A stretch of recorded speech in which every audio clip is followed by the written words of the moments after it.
മാതാപിതാക്കളെ സ്നേഹമുള്ളവരും എന്നാൽ നിങ്ങൾ പാപ്പരാവണ്ടെന്ന് ആഗ്രഹമുണ്ടെങ്കിൽ ഞാൻ ഈ പറയുന്ന കഥയൊന്ന് കേൾക്കണം. എൻ്റെ തന്നെ ഒരു പേഷ്യൻ്റാണ്. അദ്ദേഹത്തിന് ഒരു 2 വർഷം മുമ്പ് സ്ട്രോക്ക് വന്നായിരുന്നു. ഒരു 66 വയസ്സുള്ള ഒരാളാണ്. അപ്പം ഇവർ ആ സ്ട്രോക്ക് വന്ന സമയത്ത് ഇങ്ങനെ ക്രിയാറ്റിൻ നോക്കിയിരുന്നു. അന്ന് 5 ആയിരുന്നു. ഡയബറ്റിക് പേഷ്യൻ്റാണ്.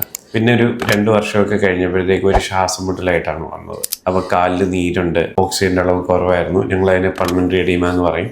അങ്ങനെ ഒരു ഡയാലിസിസ് ആ സമയത്ത് സ്റ്റാർട്ട് ചെയ്തു. അപ്പോൾ അന്ന് അച്ഛൻ ഈ ശ്വാസം മുട്ടലാന്ന് പറഞ്ഞിട്ട് മകന് ഗൾഫിലായിരുന്നു, നല്ലൊരു ജോലിയായിരുന്നു. ലീവ് എടുത്തുകൊണ്ട് വന്ന് ഞങ്ങളുടെ ആശുപത്രിയിലെ ഏറ്റവും വലിയ റൂമിലാണ് അഡ്മിറ്റ് ആക്കിയത്. അതിനുശേഷം നമുക്കറിയാമല്ലോ, നമ്മുടെ അച്ഛനും അമ്മയ്ക്കും എന്തെങ്കിലും വന്നു കഴിഞ്ഞാൽ നമുക്കത് ശരിയാക്കാമെന്നുള്ള ആഗ്രഹത്തിൽ ആ ഒരു കാര്യം ശരിയായി. പിന്നെ ഡയാലിസിസിലേക്ക് പോയി.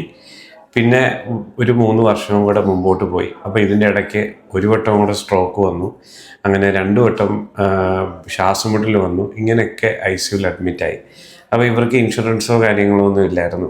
പിന്നെ ഇടയ്ക്കിടയ്ക്കുള്ള ലീവ് കാരണം ഈ മകൻ്റെ ആ ജോലി നഷ്ടപ്പെട്ടു. അപ്പോൾ സത്യത്തിൽ അവർ നല്ല വെൽ ടു ഡു ഫാമിലി ആയിരുന്നു. അത്രയും രീതിയിൽ ചിലവഴിക്കാനും ഒക്കെ കഴിയുന്ന ഈ മകൻ പെട്ടെന്ന് ഈ അസുഖം കാരണം, അച്ഛൻ്റെ അസുഖം കാരണം ക്രമേണ ദാരിദ്ര്യത്തിലോട്ട് പോയി എന്നുള്ളതാണ് സത്യം. നമ്മൾ മാലിക മുകളിലേറിയ മന്നൻ്റെ തോളിൽ മാറാപ്പ് കയറ്റുന്നതും ഭഗവാൻ എന്ന് പറയുന്ന പോലെ ഇപ്പം വേണമെങ്കിൽ പറയാം. ഈ പ്രമേഹവും അതിൻ്റെ കോംപ്ലിക്കേഷനാണ്. അദ്ദേഹത്തിന് സ്ട്രോക്ക് വന്നത് പ്രമേഹം കാരണമാണ്.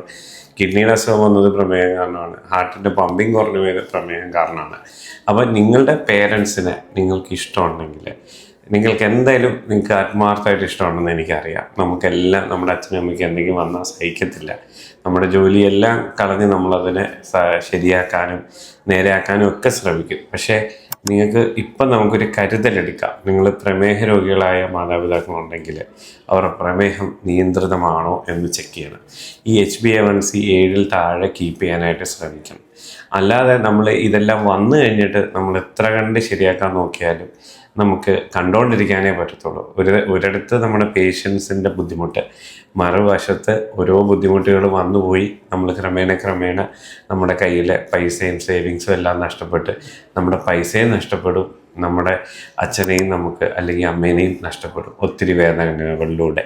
അപ്പോൾ ഇത് മനസ്സിലാക്കി വേണ്ട രീതിയിൽ നമ്മൾ മുൻകരുതലുകൾ എടുത്തു കഴിഞ്ഞാൽ ഈ ഒരു അവസ്ഥ, ഈ മകൻ്റെയും അച്ഛൻ്റെ അവസ്ഥ നിങ്ങൾക്കുണ്ടാകാതിരിക്കും. അതെനിക്കൊന്ന് പറയണമെന്ന് തോന്നുന്നു. നന്ദി.